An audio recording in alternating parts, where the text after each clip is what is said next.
is Kyla. I'm the content specialist here at InUni Global, and I'll be your moderator for today.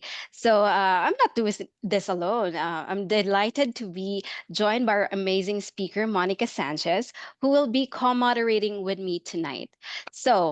Monica is the Director of International Student Recruitment for InUni USA Partner Institutions, and she'll also be introducing LIM later. Oh, sorry. I think that will be another speaker. But with that, I'll hand things over to her later on after this next part. Just a quick note to everyone before we start, this session is being recorded and you'll get the link afterwards. We'd like to encourage you all to drop your questions in the Q&A box below on your screen. So we'll cover as many as we can live and we'll follow up with you via email just in case we miss anything. Okay, so for the next bit of our webinar for today, I'm very excited because before we move on to introducing our speakers, we've prepared a quick interactive game or poll to lighten up the mood. So before anything, hello from India, hello from Nepal. We're all very glad that you could join us for today.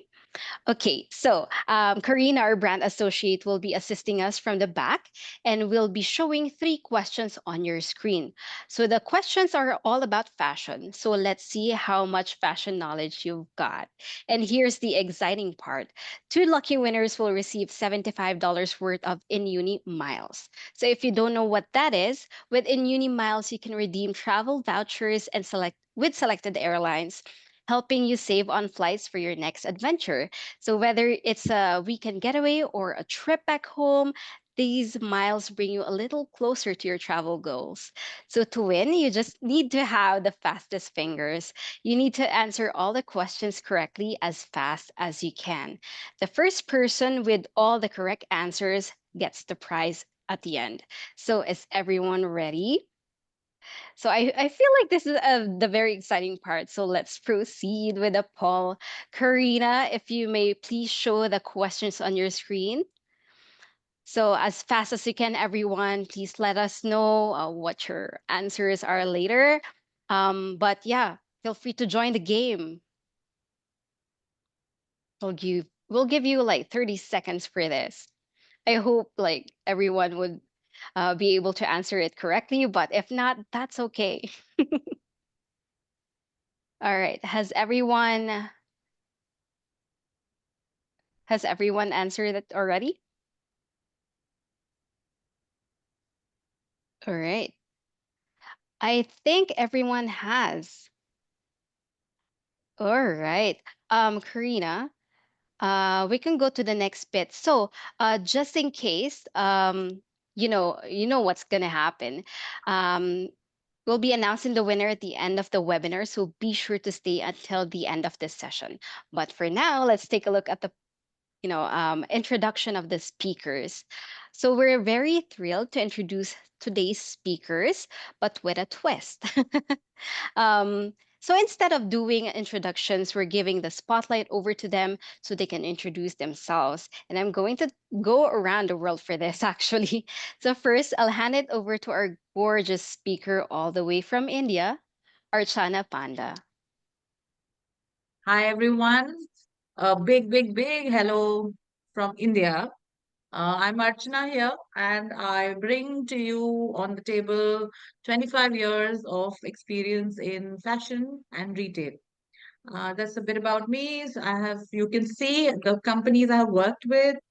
The most beautiful part, which I would like to put on the table, is I'm an IF graduate with I'm an IF graduate with in fashion design, but right now I'm handling buying and merchandising and the retail aspect with the numbers. So that's where it is.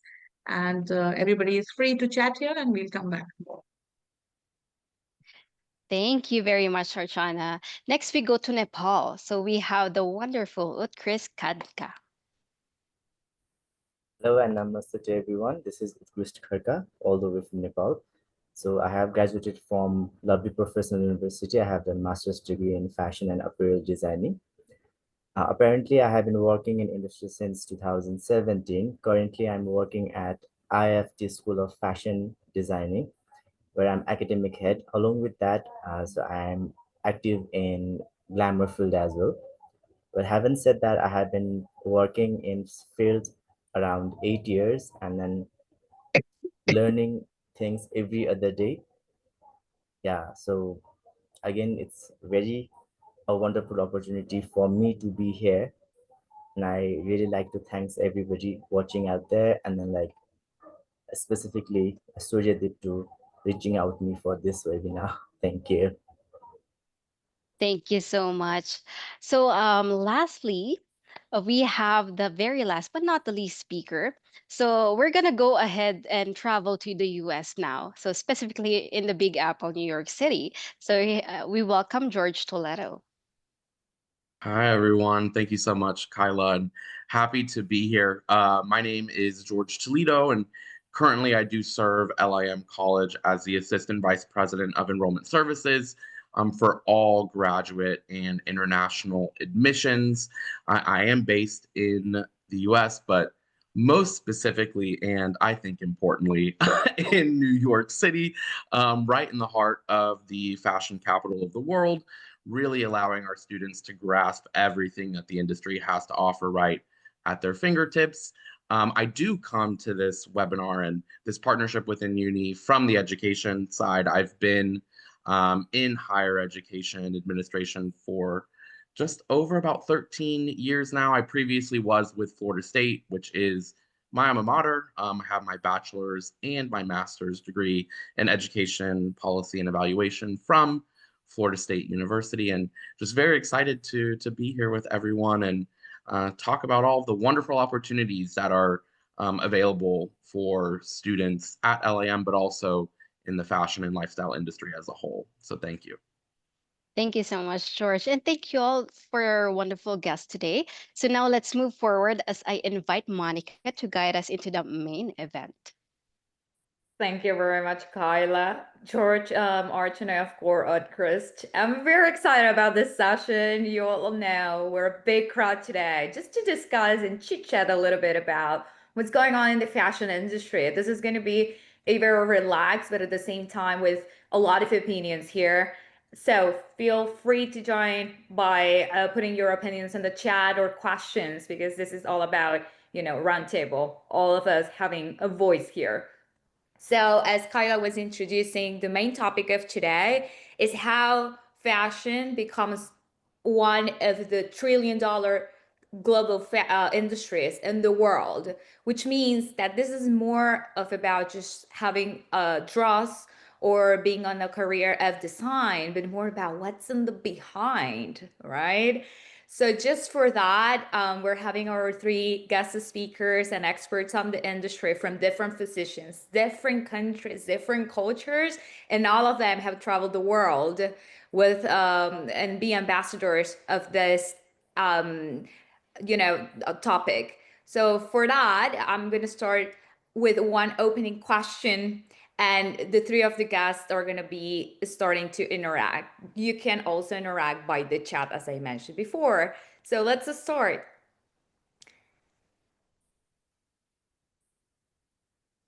So the first question is to our guests. Can you tell us what inspired you to start your fashion brand or fashion career?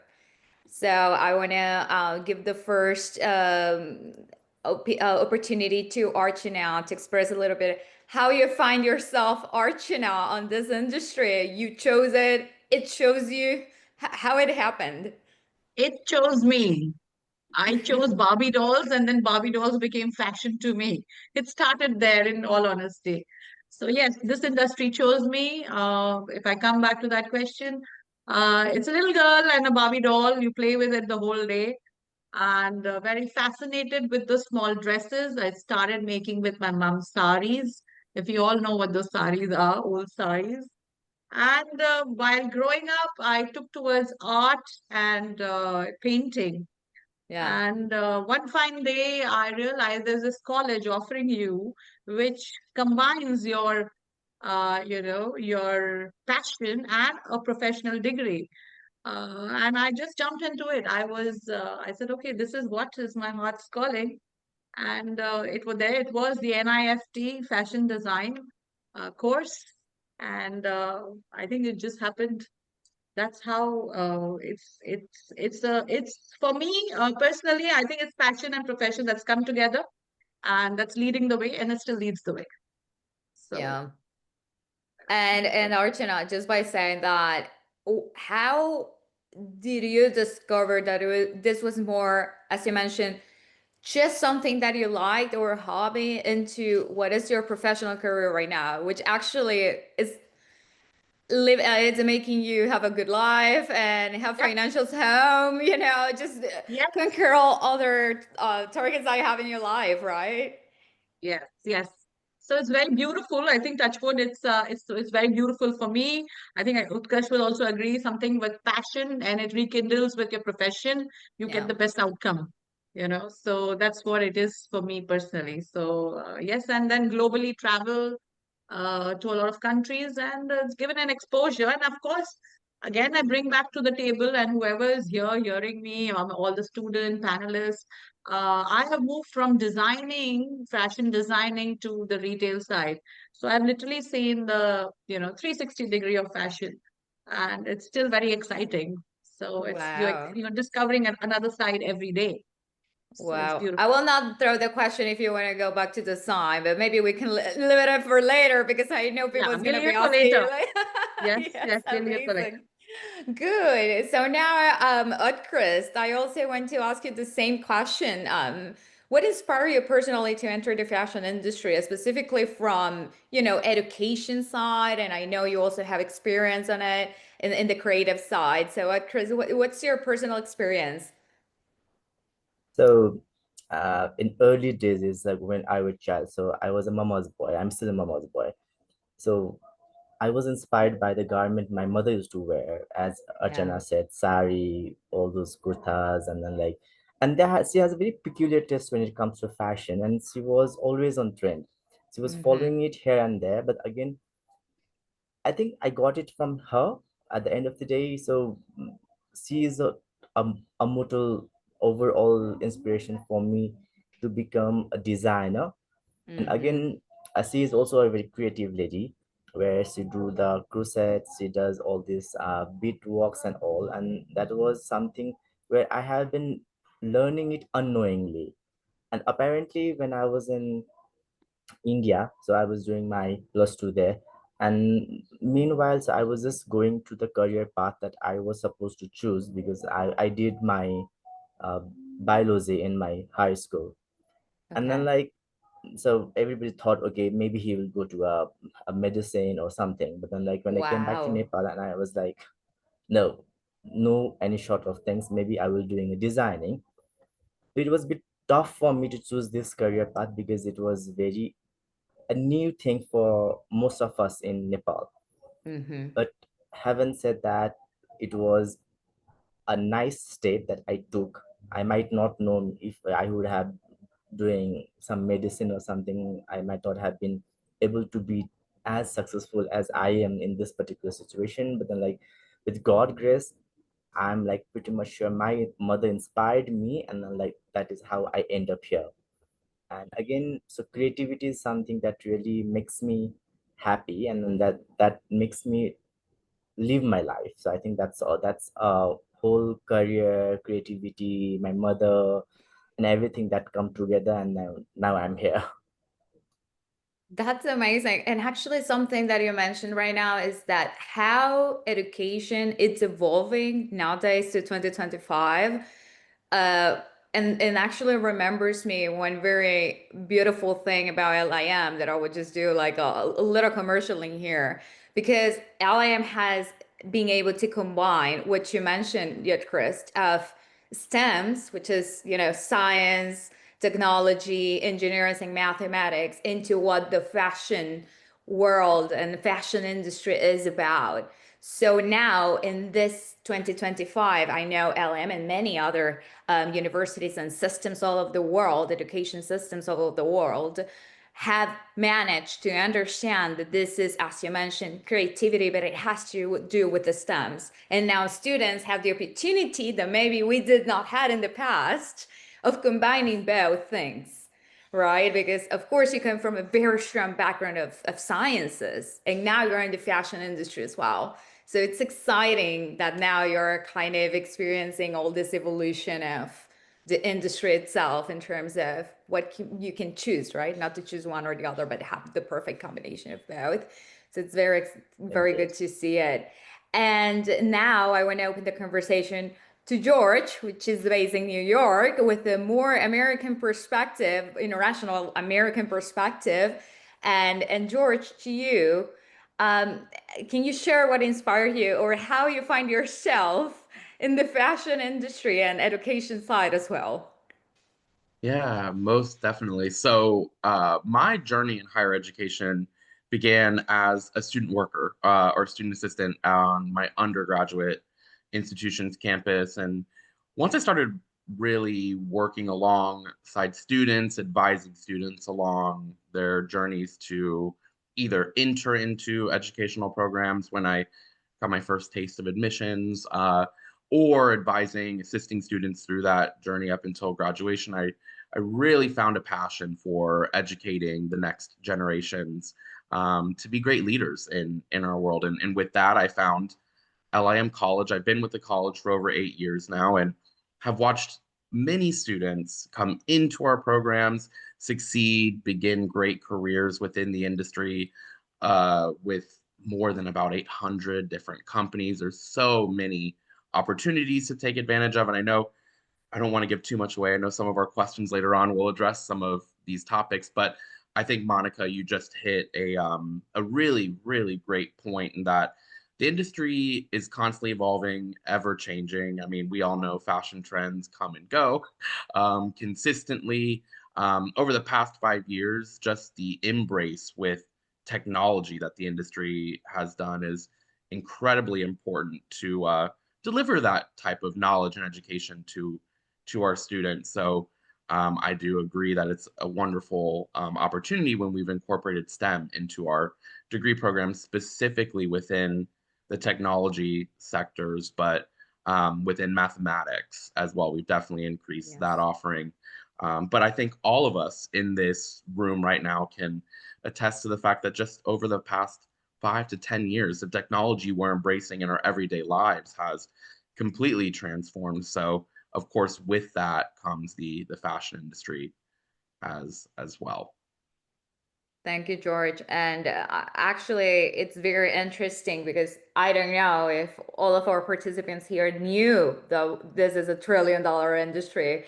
And of course, if it is $1 trillion industry, it has a lot of layers, a lot of contributors, people from all over the world doing different jobs. So it can be engineering, it can be technology side, it can be designers, it can be entrepreneurs, everyone. It's combining efforts and to be part of this industry. And of course, one of the most exciting things is, can you imagine how many employments, how many opportunities are out there for young talent and also people that just want to transform their careers? It doesn't matter their backgrounds, and to just join this industry and just to kind of dive deep into that.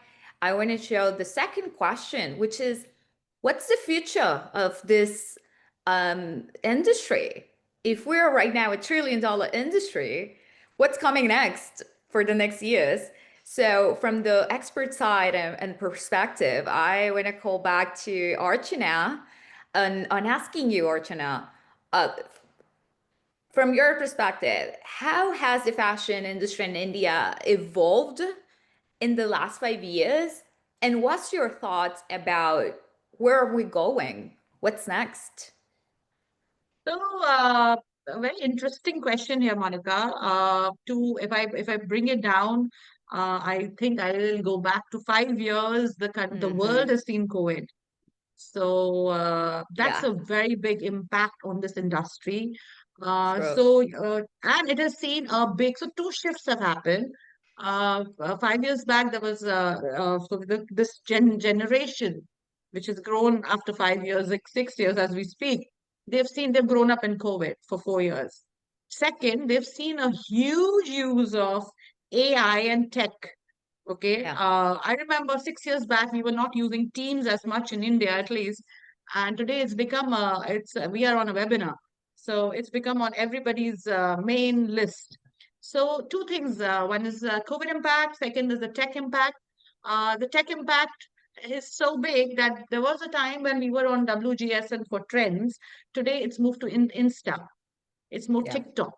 So, so the move has happened from nobody does WGSN anymore. Everybody is following an Insta, Reel, influencer. So the whole influx of influencers becomes so big. So the trend has moved. And these two things have moved from, frankly speaking, we were the millennials. We were the elegant millennials, which was the Hmm. trend earlier. And it has moved to the Gen Z, who doesn't really care and they wear the attitude on the sleeve. So it's become more casual. So it's Yeah. from the more elegant to the more I will wear what I want and I will Yeah. wear my attitude on my t-shirt with the single logo to having brands on the logo. Instead of having brands on your t-shirt, you have your attitude written on your t-shirt. So we've moved from that. So last 5 years I've seen this big time. And going forward, I only see AI as a very, very big tool. Yeah. The Definitely. tech is a huge tool. Models have been replaced by, I mean, I'm in India, we're using um, tech to use models and banners and also our home pages for, shopping. So we've moved there. So I think that, I mean, if that has already happened, I don't know, next 5 years, we'll be on another platform. So yes, tech will play a huge role in this. So That's true, this is, Archana. so, and fashion has become more casual, I think. I mean, there's no more, it's more about wearing your, easy stuff. So it's become more basic. That's true. And actually, as you said, like trends are all out there. I've been seeing a couple of examples if we think about what you were saying about the brands. It's like this silent kind of fashion that it's out there, right? In which you don't wear any logos or monograms, Yes, but you have, yes, of course, that public that loves monograms and also to yes. show that you have that beautiful purse or that beautiful jacket from the Yeah, brand you so love. monograms, Monica, have moved Yeah. to accessories. Oh, okay. Yeah, Okay. so monograms have moved to accessories and have moved to sunglasses and bags and belts. And the clothes have become more simpler. Oh, okay. That's interesting to Yeah. know, actually. Yes, yes, Wow. yes, yes. So monograms have moved there, especially in the women's wear segment. Men Hmm. still like to wear a lot of monograms. So yeah, it's still there, a little bit, but it becomes smaller. It's diminishing. And That's it's more very about, I nice. don't know, yeah, there are these, I mean, a lot of kids here from India, a lot of people, participants here from India, I see they all know some brands that I will name now, Bewkoof, Soul Store. These brands have just come up in the last 3, 4 years, and every kid is wearing that today. And people, I mean, my 14-year-old son doesn't want to shop at a Zara or an H&M and wants to go to these stores because they have attitude bearing logos and slogans on it. Uh, those kind of t-shirts they want to wear. So there is a shift. We Exactly. That means also that now it's for see, everyone, right? For yeah, yeah, youngers, for olders, like everyone wants to have quality pieces out there. And one thing I love yeah. about India is that I know that even high fashion brands, I would say luxury brands, are actually going into the traditional designs of many of shoes, saris, as you've mentioned, and have actually put the quality, the luxury, and put it in the A big lot, stores and our uh, retail like for a lot, right? I'll add to that a lot of influence on and so personalization, Exactly. and that adds to the embroidery and also the culture now. Mm-hmm. So, because this Gen Z is so much away from the culture, when they see embroidery, they're very excited. They like it. So it's going back to personalization. When I say personalization, going back to culture, it's going back to embroidery, it's going back to more. If you go to the brands, the bigger brands, wherever you will see more hand cut embroideries, you will see more, you know. So that's the level. Either it is very minimal or it is Yeah, no, and it's true. And I was just reading the other day and sharing that I think CEO, correct me if I'm wrong, but of Chanel right now has Indian roots as well. So just imagine how the professional and the opportunities are global, right? Also from South So the Asia. last to ramp up that Dior had, they had the snakes and ladder on the ramp that was there. The Ludo, the Hmm. snakes and ladder, which is a popular Indian game, and there was Daljit Dilshan, who was a singer, a pop singer. There's their music as a finale. So yeah, I mean, I think the personalization and this culture is getting big, and a lot of international designers are picking onto it. So it's adding a lot of impact. Amazing. And now to add a little bit on the Nepali perspective, Yudkrist, I want to also let us join the conversation with you about the same. Like, how are you feeling about the fashion industry evolution in Nepal from last 5 years into what are we going now? Understanding that Nepal has been one of the countries that had invest a lot in sustainable and ethnic fashion right now. So, what are your thoughts? So I would say like fashion industry in Nepal has evolved remarkably over the last 5 years. We have Mm-hmm. witnessed a strong sense of identify and then like the identification of designers from coming up as a traditional designer and then like Mm-hmm. bending it into a more contemporary designs for now. I haven't said that there are more elevation of cultural presence, but also help positioning Nepal on a broader fashion map. So I think that was purely possible because of social media and digitalization. Mm-hmm. Also, it plays a huge role for providing platform for designers, for brands to gain a visibility and connection with a global audience. Again, so I think after COVID, it took bit a long period of time to recover it, but again, there are a lot of fashion weeks are happening, Nepal Fashion Week, Kathmandu Fashion Week. So people from all over Nepal are coming to together and showcasing their thing. So the I think the most important shift has been in growing focus on sustainability Mm-hmm. and that use of local fabrics, fibers, and building the whole thing into a craftsmanship where it has a very unique taste of Nepal culture and tradition.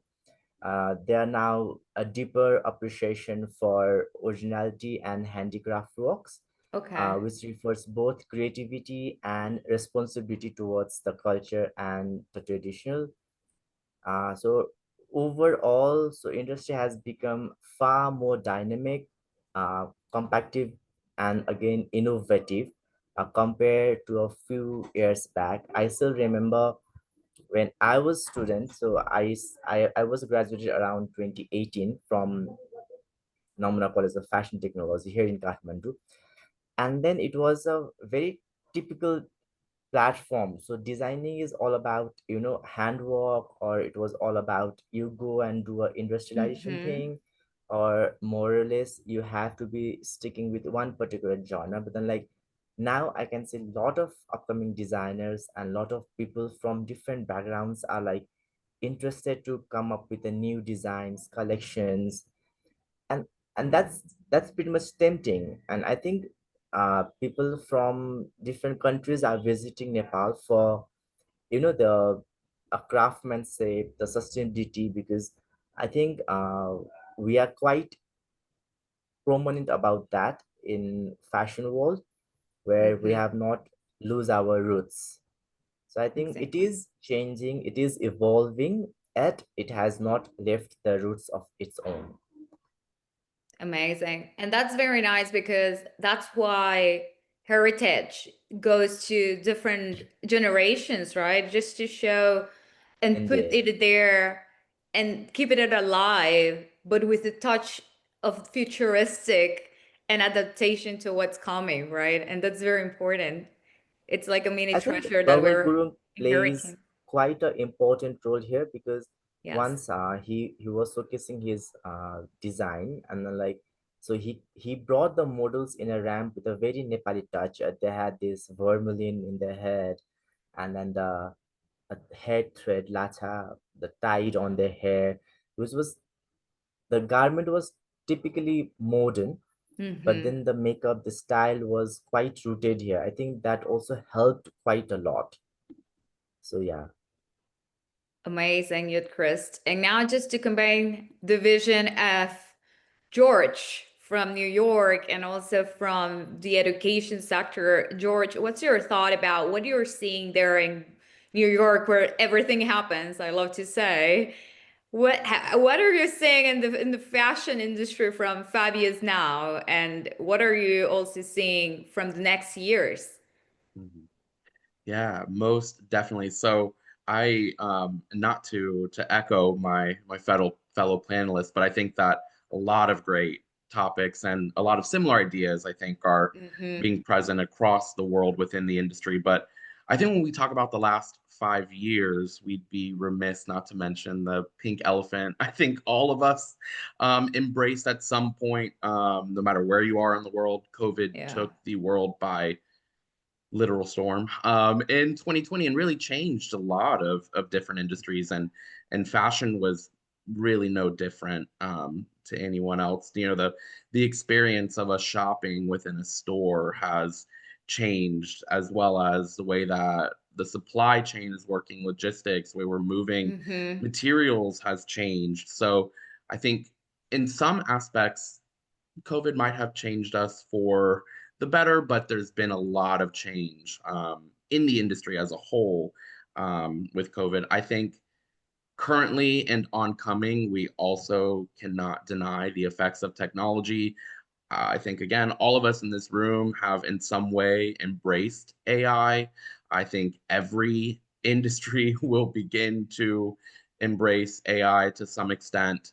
Um, my hope with AI is always that it enhances our jobs. We won't see Yes. any replacement of human workers because of AI, but I think AI can be a very strong and great tool to use alongside doing great work. And with the STEM knowledge we've also put into our programs, we are starting to incorporate AI as well. So I just think the digitalization of our world, technology is, you know, over the past 5 years, again, we've seen an increase in the use of technology. I can only imagine where we'll be in five to Yeah. 10 years from now with that embrace. And I also think, as Archana was hinting toward and was speaking toward earlier, Gen Z is a bit of a different generation than what we've seen in the past. I feel, you know, Gen X, millennials, we all kind of followed a very specific trend, and the marketing to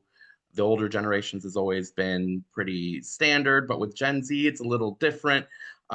They really do pay attention to the good that your company is doing. And if you are speaking towards sustainable practices or unity, et cetera, you need to actually be doing that. Gen Z will check the facts and make sure that you are putting your money where your mouth is. So I think with a lot of that, we've seen more influencer marketing, as Achana Mm-hmm. was saying.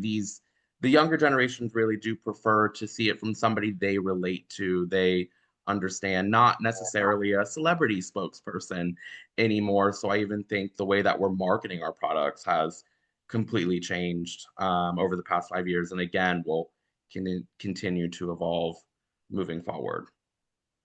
Definitely. And I think like that's why also the young generation or the people that wants to maybe invest in new studies just to upgrade their careers needs to be prepared and more open-minded about what the components of those programs that they're going to be joining need to have, right?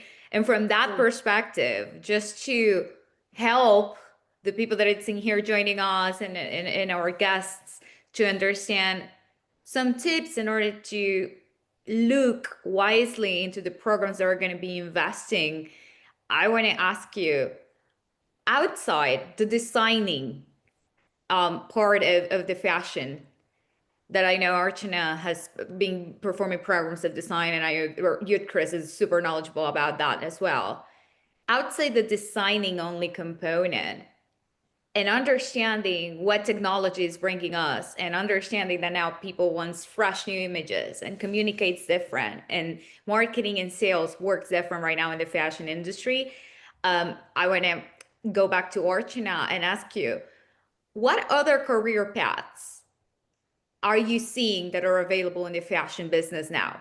Now seeing it as from the management side, and to make a fashion business successful, Archana. What are your thoughts? What is needed there? What you need in your company now? So yeah, so it's a very interesting question because we all enter fashion, and that's for everybody who's listening, every kid who's there, and everybody who wants fashion as as a profession. We all enter this thinking we all will do fashion design and we'll do designing, and it's a very and I one thing before I start the conversation, I will put it forward that designing is the sole truth. Okay. Mm-hmm. So whether we speak of Apple phones and the way the craze is about it, it's about the the integrity in the detail of designing that one particular product.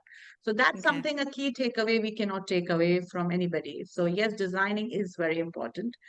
But at the same time, what is very key, there are very many other factors which are available in this industry.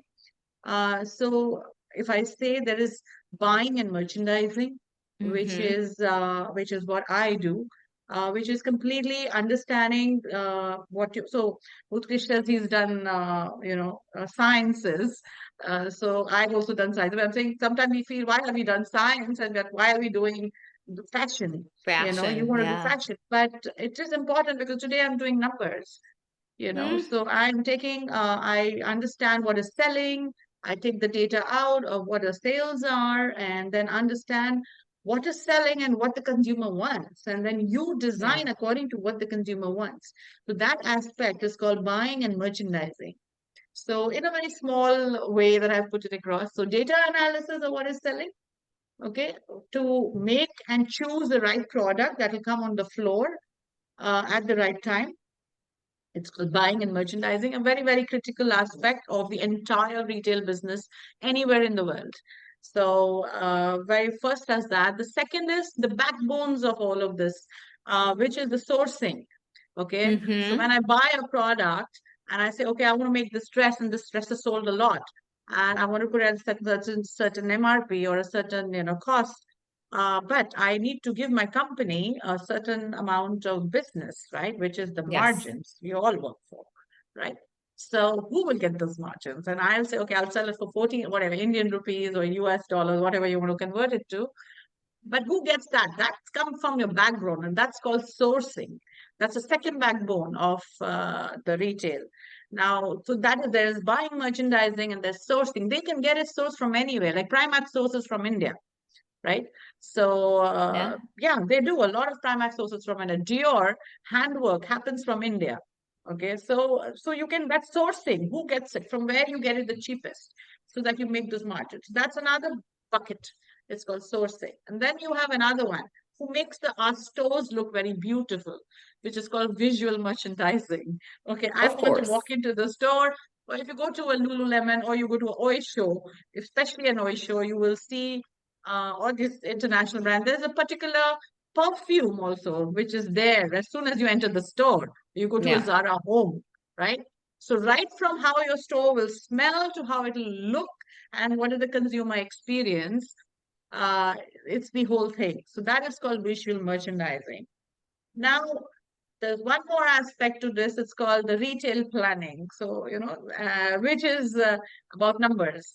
How many stores you will have, how you will build it up. If you have 300 stores, how much you should buy. That's a number bit. So we have a lot of, and now of course there is something called styling. Okay, very big thing for the kids who are listening. Very interesting aspect of designing is the other part. You design, but how do you style it on a website? How do you style it on an Mm-hmm. influencer?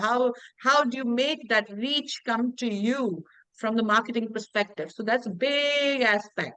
It's called styling, So how do you put the clothes together? Somebody's made it, fine, but who will wear it, how it'll be shot, where it'll be shot. So there's all of that, and that comes under marketing actually, because styling and marketing comes together. So, in a nutshell, these are 4 or 5 aspects to other than not just if you take a fashion, it is about these career paths that you can also Yes. choose. And all of them are integral to each other and they are all supporting each other. So, nothing is big, nothing is less. Each one of them is important.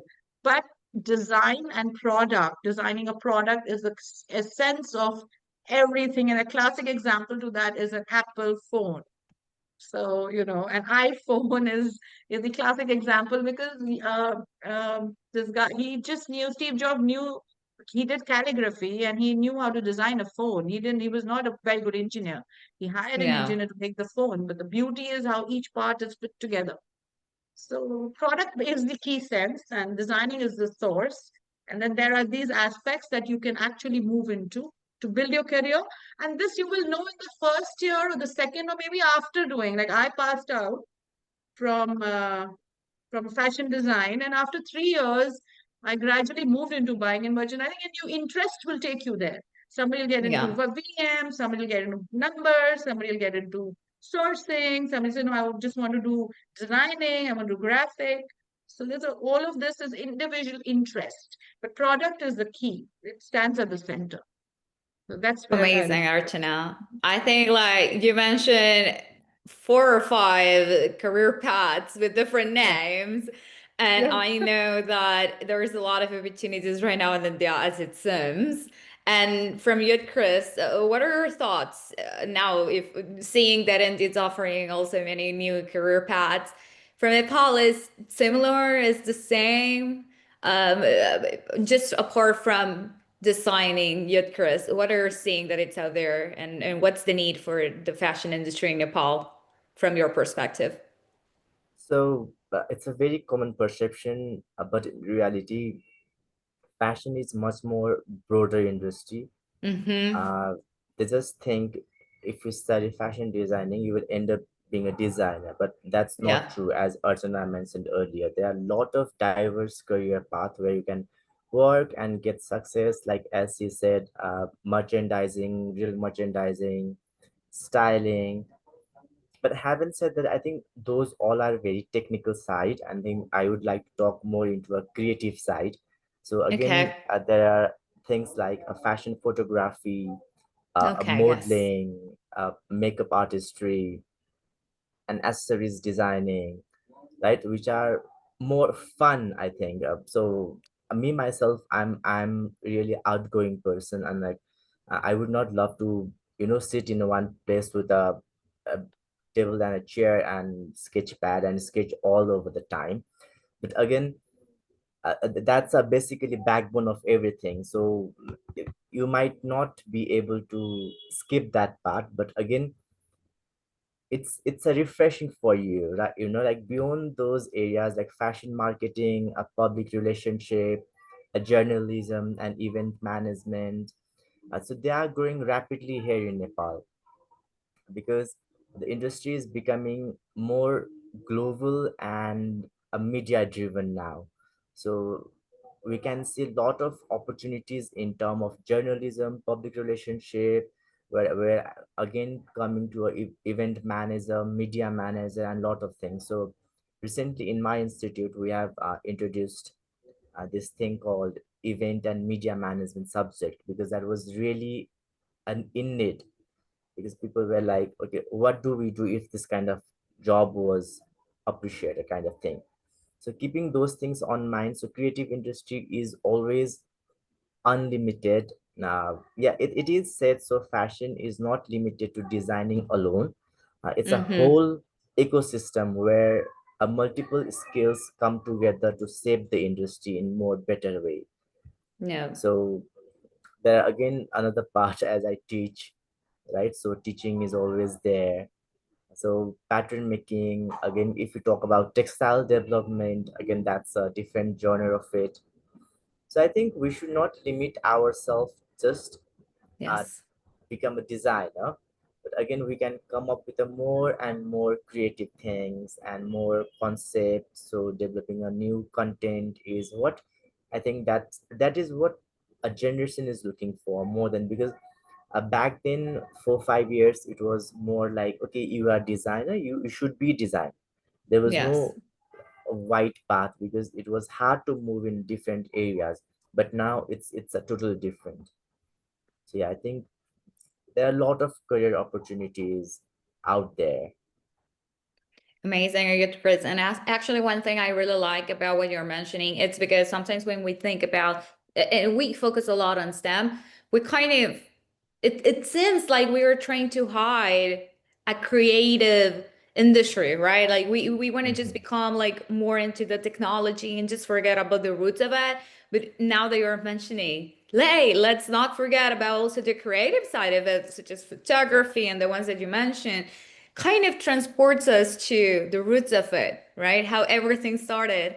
And also like other roles outside just the stems and also design can come. And that's why we're the $1 trillion industry and we're becoming, I would say, bigger and bigger. And with that being said, George, from your perspective, and you also have a fresh understanding of what is the demand of there. What are the students looking for in terms of programs? Being said that all these demands happen, what are you seeing there from LAM and in New York? Yeah, yeah, most definitely. So I think right now what's important, especially when looking to gain further education, is to be as up to date and current as possible. Ensure that you're learning from folks who are in the industry or working in the industry every day. And can really keep you up to date again, and they can serve as liaisons for you into the industry. But in an ever evolving and ever changing industry like fashion, you really want to ensure that you're staying as up to date as possible. As Archana was mentioning earlier in the session, WGSN used to be the source, Women's Wear Daily. It was where we went to those publications. And now, Yeah. if you're not checking trends on Instagram every moment of the evening or day, you really have to stay on top of it. So I think being current, being up to date, knowing what's happening in the industry, knowing where to find it. I think another interesting aspect is when we focus on STEM, we often think of, the technology, engineering, it's more of the sciences. But I think so many areas of STEM can also be very creative as Yeah. well.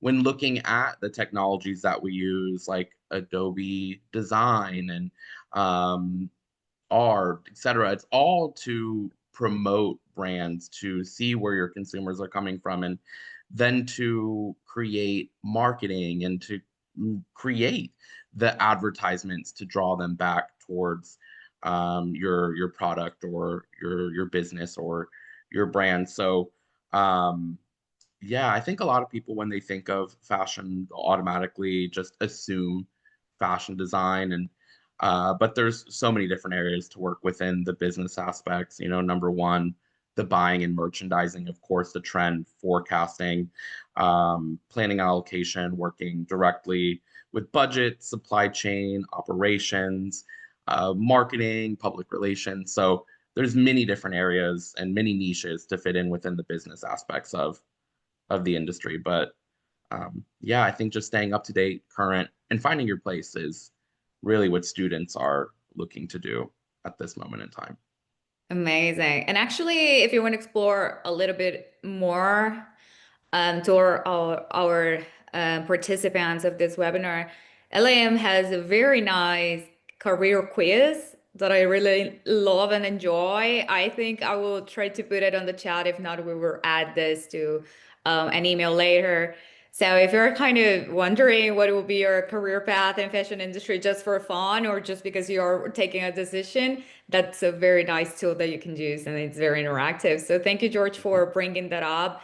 Yes. And I'm gonna start wrapping up this session. I know that we want this to last a lot, but I want all our participants to maybe join a part two of this. So I will keep it a little bit more short so everyone keeps engaged about the topic. And I will come back to Archana.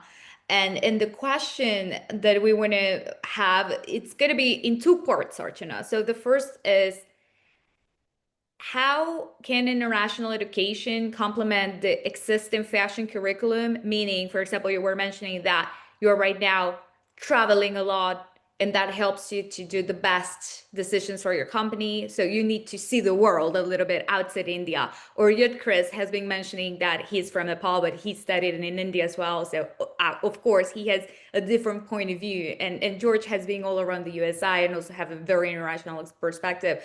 So how can that international education or experience enhance and complement the existing fashion curriculum? Plus, if you can add Archana and the rest of our panelists, what would be, based on that, a small advice that you can give to young people when they want to see the world from the fashion industry perspective? I think it's a little bit long, but what I want is you to help us to tell them what the world offers, but at the same time, what would be your advice as you have experienced this? So, okay.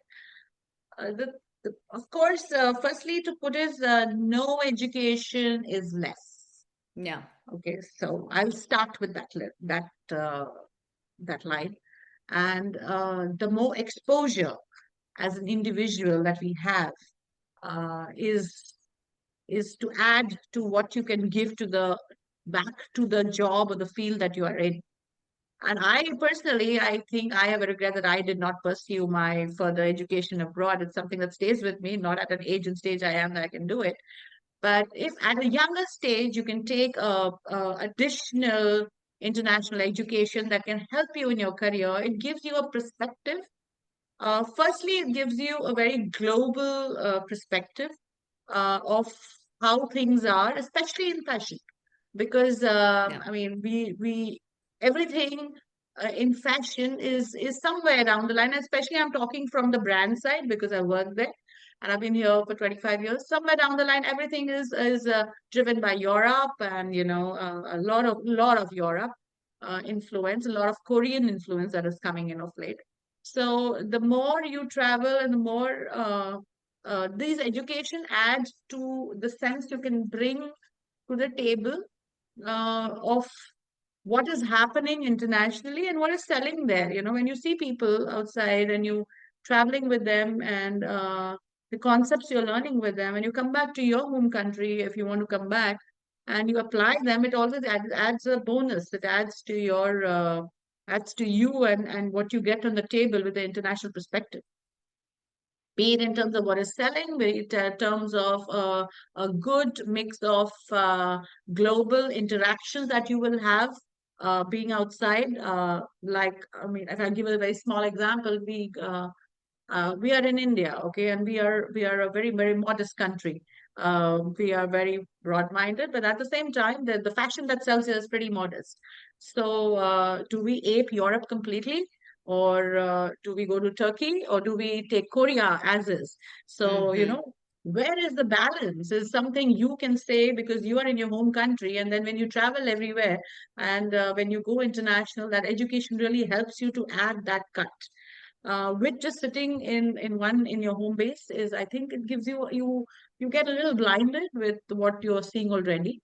And I always feel that international education, the way the approach to the education internationally is far better than and will just add to your resume and add to your skill sets. So that's where I will Thank you, hold. Archana. I do agree with you, and I think it opens the mind. And as you mentioned, no education, it's less. No So education is less. and it's one of those investments that will go with you everywhere you go, and it doesn't matter what happens to you or how the world evolves. Education is education, and it's something that And sticks to you. I will add here one thing, Monica, for the kids who Yeah. are listening. When you do a education from India, you will mostly get 90% of your faculties are going to be working in the Indian system, okay, Mm-hmm. or even your external system. When you go outside, you will get faculties over there. I also go and teach at NIFT, but I'm working in India. But when you go abroad, you will get a faculty who's teaching in probably a Primark or probably a Dior or probably one of these international brands, and Yeah. their way of working plus your way of learning in India, they just add up. So Definitely. it just adds up. So that's the thing I'll keep it on the table. Amazing. Thank you, Archana. And from your side, yet Chris, you're also coming from a education side. And how you think the international education complements, the curriculum of any other student, and if you can add any other advice to the young generation out there that wants to follow this path, what are your thoughts around this?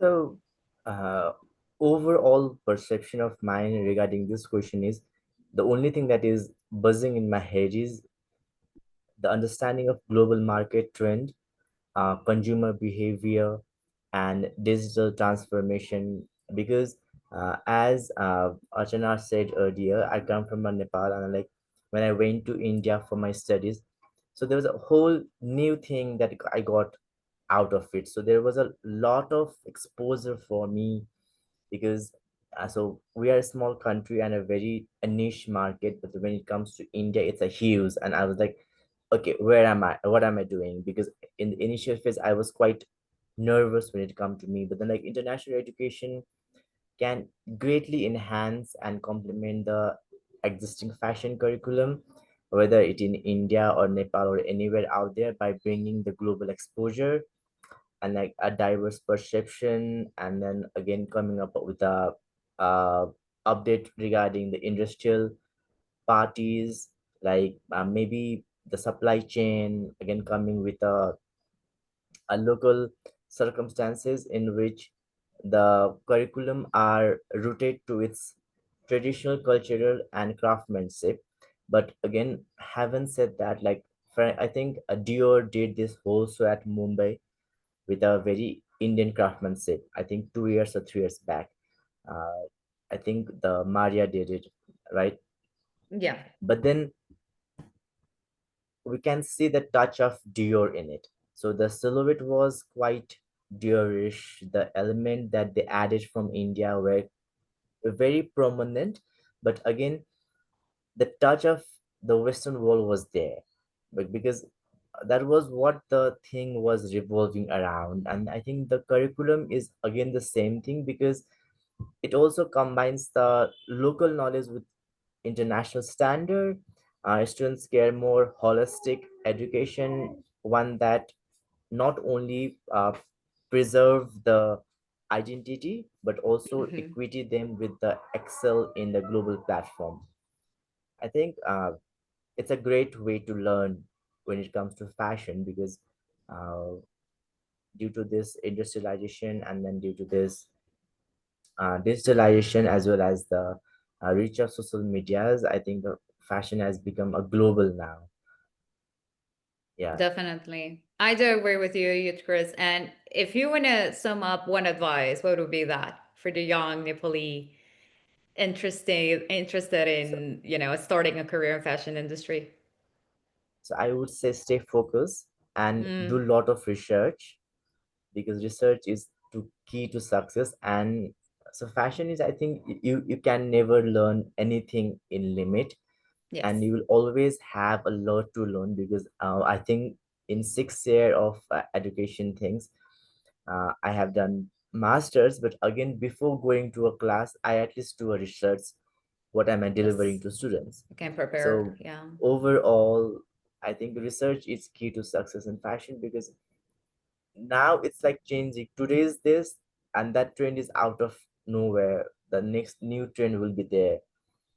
So I think that's a really, really important thing that research should be done very profoundly, whether primary or secondary, that's all your choice. But again, and focused, and it needs a lot. Like you may think fashion is easy, but it's not. Like it takes your blood, sweat, whatnot.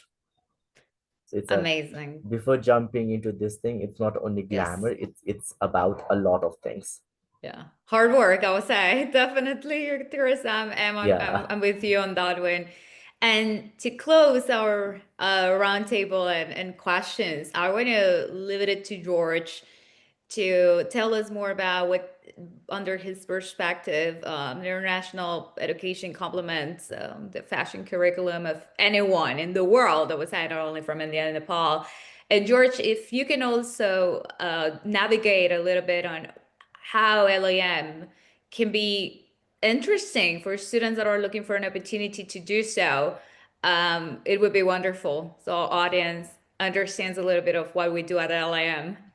100%. Excellent. So I think when looking at gaining any type of education, whether that's a formal degree at the undergraduate or graduate level, or looking into certificate programs or anything in between, you should always be looking to expand your horizons. I think um, we don't want to stay within silos as we educate ourselves. We want to learn from folks from different cultures or different perspectives from what we live within or around or what we grew up from. So I think international education can do just that. It's taking you from where you currently are or where you grew up to a completely different place where you're able to learn from people who are different than you.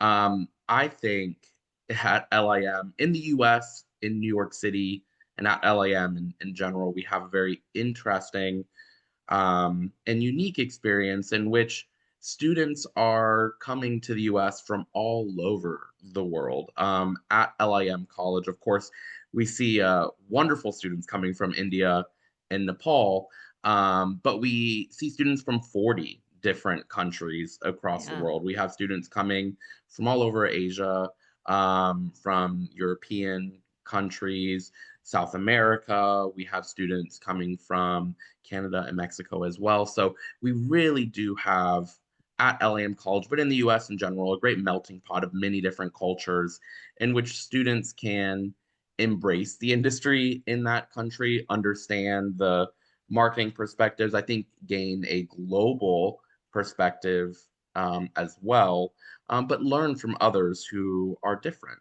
than them and from different places as well. Thank you, George, for that. And I think New York is the perfect platform to combine everything that we have been sharing here.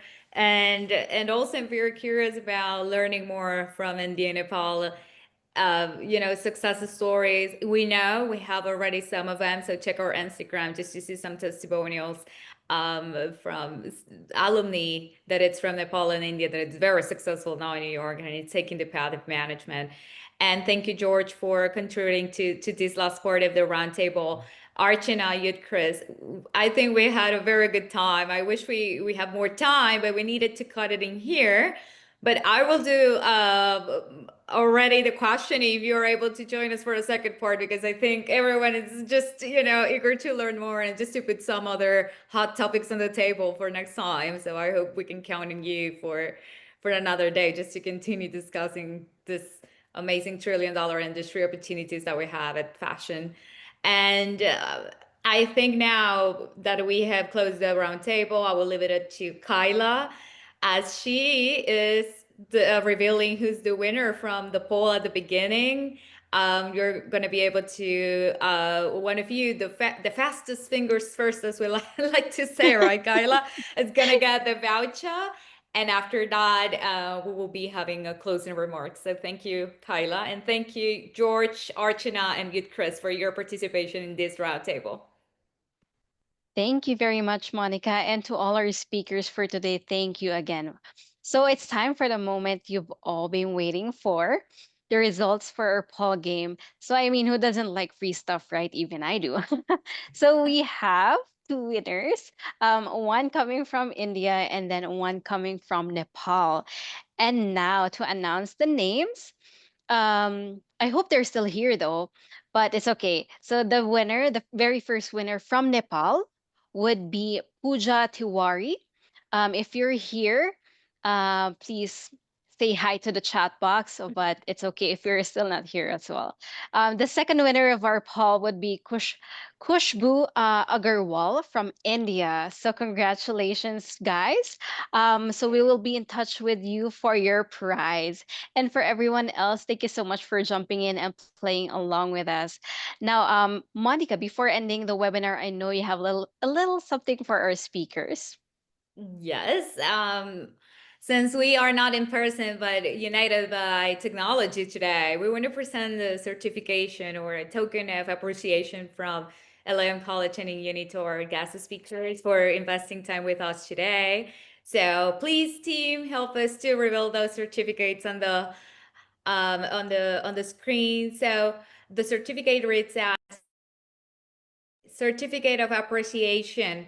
Uh, this certificate is proudly presented to our guest speakers, George, Archana, and Yudkrist, in recognition of their valuable contribution as a distinguished panelist for the virtual roundtable discussion under the topic Fashion Means Business Navigating the Trillion-Dollar Thread of Global Fashion, presented today, September the 17th, 2025, and from your insights, expertise, dedication that have helped inspire and guided students from Southeast Asia in exploring fashion, not just as an art form, but as a powerful gateway to global careers in business, strategy, innovation, and entrepreneur. We extend our sincere gratitude for sharing your time, of course, today, experience and knowledge to empower the next generation of industry leaders. So it's presented by Uni. Thank you very much, George, Archana, and Yudkrist for being here with us today and having a fun, good time, I would say, and chit chat about the industry, as I love to say always. Thank you very much. Definitely. Thank Thank you you. so much. Thank you Thank so Thank you you. so much. Thank much, you. everyone. That concludes our sessions for today. Once more, thank you to all who joined us. For those who asked their questions earlier, our speakers were able to answer it through chat. So, lastly, be sure to check out LIM College's social media pages created especially for international students. Now, we hope to see you again very soon. Until next time, goodbye for now. Bye, everyone. Bye bye. Bye.